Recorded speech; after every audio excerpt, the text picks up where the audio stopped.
How do everybody? First off, apologies for looking a little bit scruffy. I've just found this really interesting story, and I absolutely had to do a video on it straight away. So unfortunately, I'm not the best groomed. I do apologise if I'm offending your eyeballs. I probably do that anyway with my ugly mug. But there we go. Anyway, let's get into this story. So I think it was last year. There was a teenager who got sentenced to, I believe it was 8 years in prison. She's called Eleanor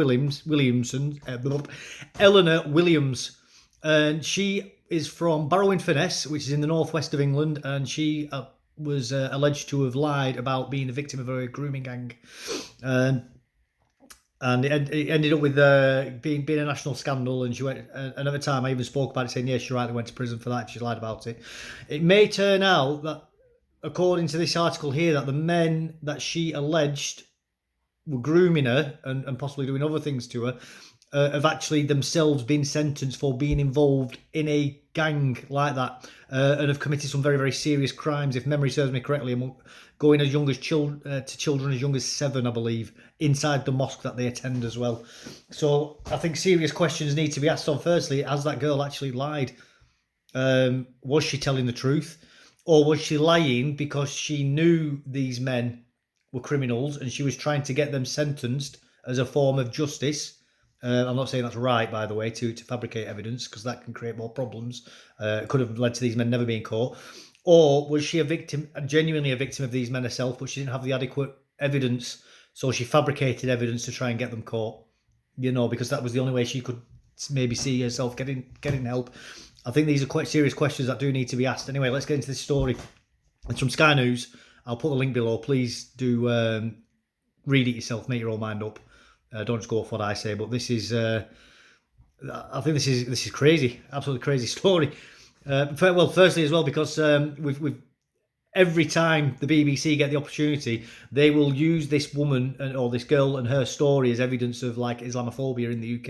And it turns out that maybe this story is a lot more complicated than what they like to make out, and that this girl could actually have been a real victim herself, maybe. So let's get into it anyway. In 2023, Eleanor Williams was found. Oh, in 2023, not last year. Eleanor Williams was found guilty of making up an Asian grooming gang in her hometown of Barrow-in-Furness. In the latest episode of our podcast series, Unreliable Witness, Sky Home editor Jason Farrell and specialist producer Liz Lane return with a new twist in her murky story. Let's go on. 5 years ago, police body worn camera footage showed a battered and drugged girl was bleeding with the mouth and bruises mushrooming over a closed eye. Looking like the victim of extreme violence, she claimed on Facebook in 2020 it was under control of a brutal Asian gang sold to her. Yeah, so this is just giving the overlay on what she claimed. But she was found guilty of perverting the course of justice in January 23. A jury found that she had lied, fabricated evidence, and even inflicted wounds upon herself to frame innocent men. That was my device, by the way. This is, however, a new twist in this murky story. These were Asian men grooming girls in Barrow, and at least one of those involved was linked to Eleanor's allegations. For the first time, Sky News is revealing extracts of a diary Eleanor kept in the run-up to her notorious Facebook post. And while her diary, which catalogues abuse by controlling men, may be another work of fiction, somehow within it, the girl famed for lying identifies a man who has been convicted of similar crimes. It's hard, she writes, that people think of her as a liar and evil and as a druggie. So she's fitting the modus operandi of victims across the country, where they're accused of being liars, they're disbelieved, they're seen as unreliable witnesses. Now, again, I'm not saying that she isn't. This is where, but we've seen this in places all over England. And has this been a political hit job against her by the police and by social services to try and cover themselves and to try and hide their failures and possibly their crimes that we've seen repeatedly over England? And is she actually the victim here of the justice system trying to cover its own tracks? I wish I could explain everything, but what's the point when they just say I'm lying, she adds? Yeah, that again is something that many victims have claimed over the years in loads of these cases where the police try and discredit the victims in order to cover their own tracks and their own failures, and social services as well, and councils. The night before the Facebook post, police found Eleanor bruised and battered in a field. She had horrific facial injuries, says her mother, Alison Johnston. There was blood everywhere. It wasn't the first time Alison had seen her daughter with unexplained injuries. Her sister Lucy believes Eleanor had reached breaking point and spoke about feeling ignored by the police. The only way I can think of it stopping is if people know what's going on, Lucy says Eleanor told her. And this is the first time I've read this, by the way, guys. I very rarely read these before doing this. But as I said at the beginning of the video, that to me sounds like she may have made up these wounds on herself because she may have felt like that was the only way she could try and get people to finally believe her. That's, again, I'm not saying that is factually correct, but I do think that there are serious questions that need asking here in this question. Maybe this girl might need releasing. This is crazy. The Facebook post triggered a wave of protest and anger at the police. People wanted justice for Ellie. The Asian community was targeted, businesses' windows were smashed, and there were more than 80 hate-related crimes linked to Eleanor's claims in the ensuing months. While no one was identified in her post, local restaurant and ice cream van owner Mohammed Ramzan, known as Mo Rami 45, was named by Eleanor to the police. When rumours started circulating about his involvement, he was left fearing for his family's safety and, he says, barely left the house for 3 years. We had fire extinguishers and baseball bats next to the children's beds, Mo says tearfully. We had threats. People were going to burn the shop down, burn us down. I mean, again, if these people are innocent, by the way, that is horrific. You know, that's why I am against vigilante justice. You know, I don't think vigilante justice is right in case, except for in the really, really rare exceptions where, say, like where Lee Rigby was getting his head cut off in the street, then I do support vigilante justice within the realms of the law as the law accepts it for people to intervene. But I do think in really open and shut cases like that, I do think there should be exceptions made where people can actually even have a very, very brief open public court and be able to do things like, say, give the death penalty on the spot in really exceptional circumstances like that, where it's absolutely cut and dry what's happened. But in a case like this, where it's just based on he said, she said, as far as the public know, that does need to go to court. I want to be very, very clear on that. You know, this isn't something for mob justice to deal with, so to speak. But I'm not encouraging people engage in mob justice or vigilantism, but, you know, that is, you're going to get yourself in a lot of trouble doing that, you know. Not long after her Facebook post started going viral, it emerged that Eleanor herself was under investigation for fabricating stories. That same day, police arrested her on suspicion of perverting the course of justice. They would later discover a hammer in a field where she was found with her injuries, which only had her DNA on it, and CCTV from Tesco would show she had bought an identical hammer days earlier. In her trial, evidence was placed before the jury that she had fabricated text messages to implicate the men. CCTV showed she had stayed in a hotel on her own for an evening in Blackpool on a night when she claimed to have been taken advantage of by multiple men in Blackpool. In March 2023, she was found guilty of trying to frame 5 men and was jailed for 8.5 years. While most of the town was ready to move on, there was a group of local women with an ordeal ahead of them. Barrow had a secret.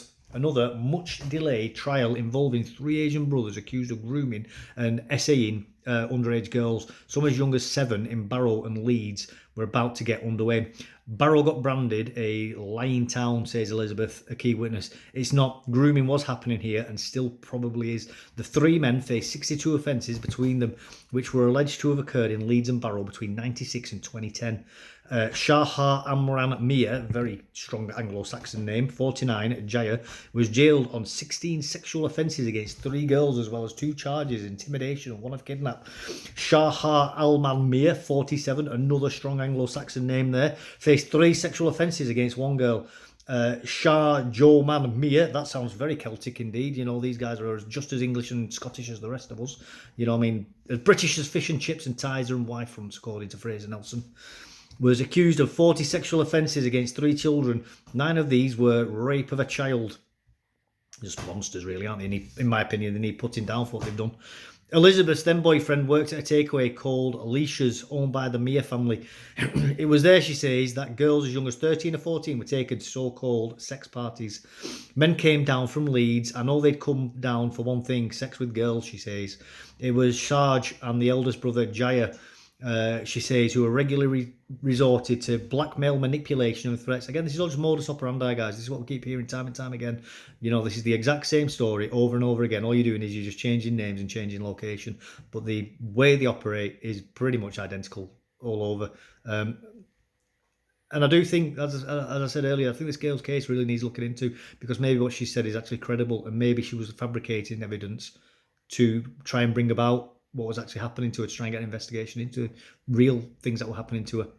I don't know. That's pure speculation from me. I'm not saying that is the case, but I've got a feeling that she may have known that these crimes were going on.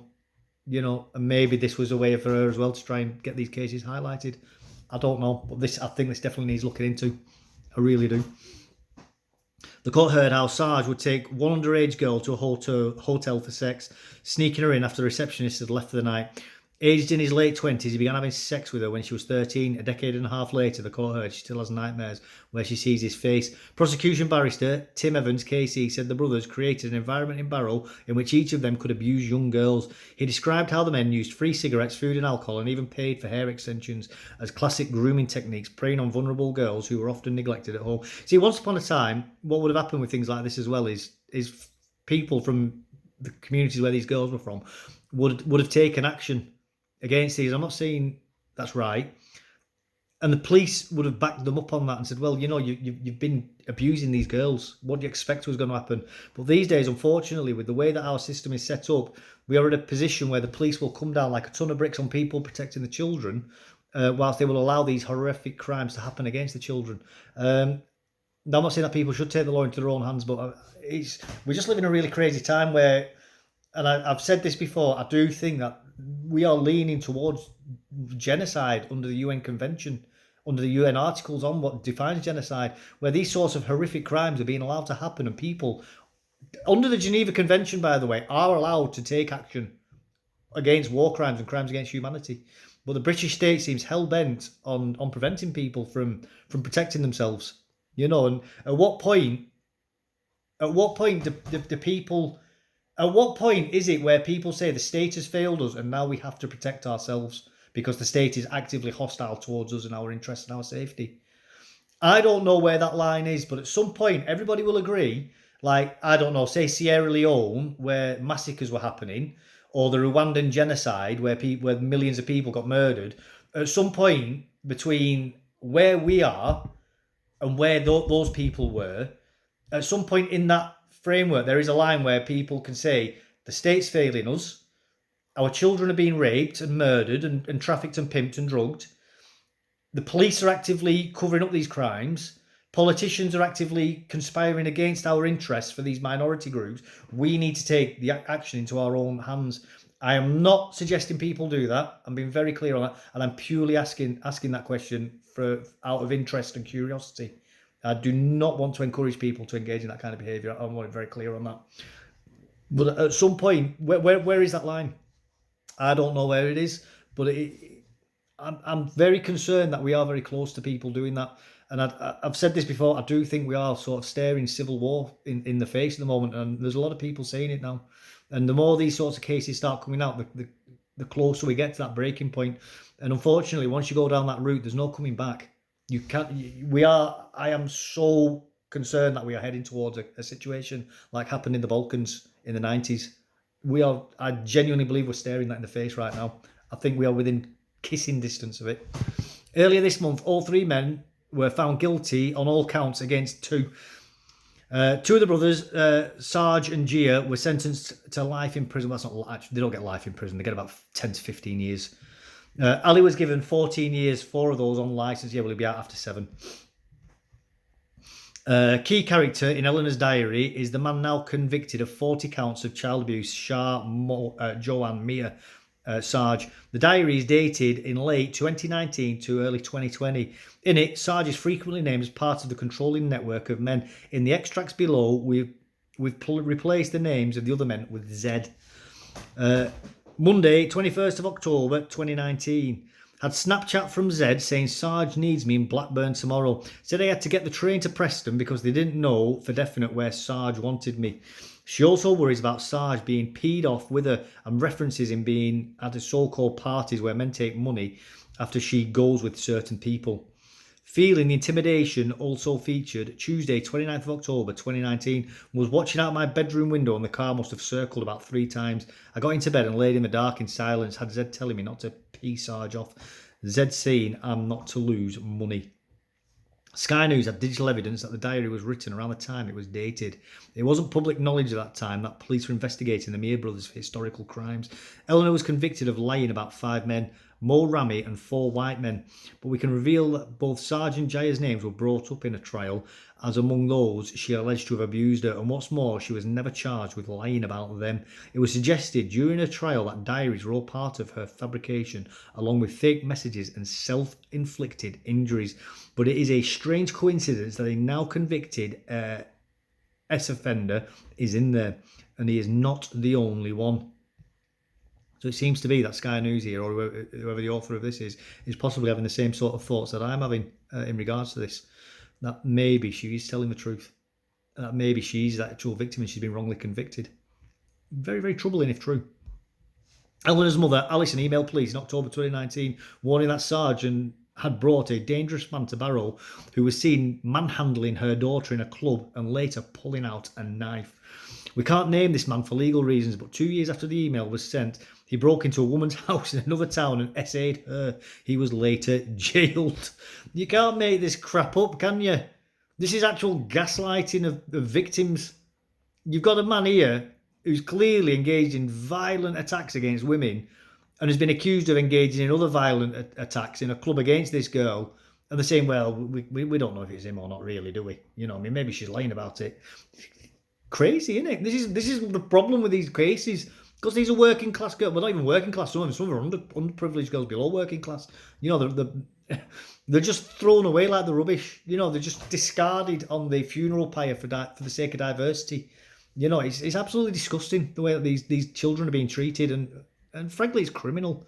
You know, and we really, really do need a legal reckoning against all those sorts of people who've been covering this sort of crap up for decades. And I do think we need to bring back the death penalty for those who've been covering up these crimes as well. I genuinely believe that, you know, anybody who's covered up these sorts of crimes and lied about these sort of children across the country, they need to be lynched, in my opinion. They need to face the gallows, and it's that simple, you know, because it needs to be a warning to future people as well. You've got great responsibility when you're in the police or social services or working in the council. Great responsibilities towards everybody. And lying about things and covering up horrific crimes is a failure in your duty to do your job. Therefore, you get in the rope. In the extracts, we have Eleanor's diary. This man is named 36 times and is described as violent towards her. Sarge is referred 8 times. Most of the men she was convicted of lying about were not referenced in the diary in the extracts we've seen. The diary may well be an extension of her fantasy, but there is other supporting evidence that something has happened to Eleanor. I mean, again, this could be coping strategy as well, this sort of fantasy writing. It may be a way of her compartmentalising it all as well, trying to put it into a way that she can understand the world because of just these brutal attacks that have happened to her. Now, I could be completely wrong there as well. This is speculation, but there's clearly a lot of questions that need happening here, and I do think that this girl is truly a victim of these crimes. I personally believe that. Now, I could be wrong, obviously, but this is serious stuff, man. A former boss at a local pub spoke of her being intimidated by men while she was working, so we've got witnesses to it as well. And her sister said she was grabbed by an Asian man in a nightclub and received threats on her phone over Snapchat. Sky News obtained a psychiatric report which referred to a medical professional who did not believe Eleanor's injuries were self-inflicted. The forensic physicist concluded she was suffering from post-traumatic stress disorder and was likely to have been the victim of child. I mean, this is another thing as well, going back to what they were saying about seeing her buying this hammer from Tesco's and only her DNA was found. How do we know that they haven't made her go in and buy the hammer and that they haven't had an identical hammer and battered her with it, but then they've made her leave that hammer in the field? Now, that is obviously a little bit conspiratorial there, but that is also, if I can think it, they can think it. And that's also something else that needs to be asked about this as well. Just because she's gone in and bought the hammer doesn't mean that she wasn't forced to go in and buy the hammer. You know, and it doesn't mean that they've not worn gloves while they've been battering her with the hammer. This is really, she could genuinely be a serious victim here of this, and this could just be one massive, again, another massive cover-up by the state to try and hide the shame of what they've inflicted upon the English people in this country. Social service reports also reveal intimate injuries and obvious signs of drug taking, even though the police say she was often pretending to be on drugs and that the injuries were for show. Well, the thing about the diary that is hard to ignore is she was naming men who would go on to be convicted of offences against other women. That, to me, is really strong evidence. And I think it'd be very hard to convince a jury otherwise as well, by the way. Sarge allegations made against him by another teenager in Barrow, which were investigated by police in 2018, but the case ended with no further action. He was also identified by Sarah, not her real name, in Hull as having abused her from the age of 13 and selling her for sex to more than 100 men over 3 years. Humberside police continue to investigate Sarah's case. He's not just an abuser, he's a ringleader, Sarah told Sky News. When it comes to Eleanor's case, she thinks the fact that Sarge is a guy that has abused people should have been looked at. Elizabeth, whose evidence against Sarge also helped his conviction, said, if I'd have known Eleanor, named him, I would have went to the police myself and said, why are you calling this girl a liar? Sarge wasn't charged until 2020. Previously, he often worked for local businessman Mo Rami, the central figure who Eleanor was found guilty of lying about. Mo first employed... I mean, again, this is another thing. I'm not saying that this Mo Rami has done anything wrong, but we have seen time and time again in a lot of these cases where you have these large communities of Muslims. Everybody in those communities knows about what's going on. And we've even seen it where family members are going into court and they're calling the girls pigs and whores and white sluts, and they're screaming at the judges and they're saying, Dad, or we love you, you've done nothing wrong, we don't care what you've done. These girls deserved it, So we've seen this multiple times happening as well, people. So there is serious questions to be asked here about these extended connections that people like him have. And how much these people have known as well and how complicit they are in these crimes. This isn't just a case of, he's not named, so he's innocent. And I'm not saying he's guilty either. But this isn't as simple as most people think. It's very, very, very dangerous, a lot of these gangs and the sort of links and connections that they have and the levels that the wider community will go to protect these people and cover up the crimes as well. Mo first employed Sarge back in 2012. He says he felt betrayed when he learned of his crimes. I don't class him as human. You've had that person with you for so many years and they've just lied to you. Right, well, I've just said what I've said about this Mo, but then I didn't, like I said, I've not read this yet. So to have that come next, that's good.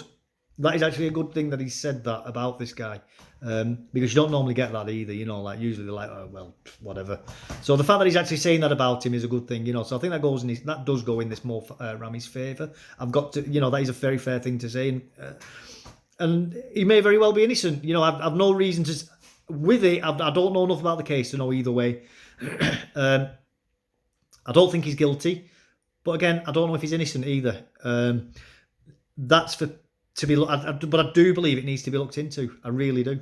But he doesn't believe Eleanor is telling the truth about Sarge because of her lies about others, including him. Why would you fabricate the whole story and let this one horrible, filthy beast walk the streets? It doesn't make sense. I can't see how I can believe that girl. And if he is innocent, I can understand him holding that opinion, because I would obviously hold the exact same opinion as well. If somebody's falsely accused you, why would you say that any other claims they make, even if they are against guilty people, are credible? And it very reasonably could just be a coincidence. And again, she could be lying. I personally believe that she is a victim, but I could be wrong on that. And I think there's enough evidence to suggest that. It's just I'm leaning towards that she's telling the truth, that she is a victim. Now, what's true and what's not is obviously murky, and this is a very, very complicated case, clearly, because I do think she has made some stuff up and she has told some fibs as well, possibly. But again, somebody's a victim of these sorts of crimes. That's not surprising, in my opinion. It could be a coping strategy for dealing with the stress and the trauma of what's happened to her. Cumbria Police told Sky News all of Eleanor's allegations, including those emailed by her mother, were investigated thoroughly and there was no evidence of any involvement of the Mia brothers. Well, I'm afraid I don't believe the police when they say that, because we've seen this time and time again where the police have actually lied and covered up these sorts of crimes. So, sorry, Cumbria Police, you could be telling the truth, but unfortunately, all trust, at least from my point of view, with these kinds of crimes, with what the police say and what they actually do, is just non-existent as far as I'm concerned. I just don't believe the police when they talk about grooming gangs, I'm afraid. I really don't.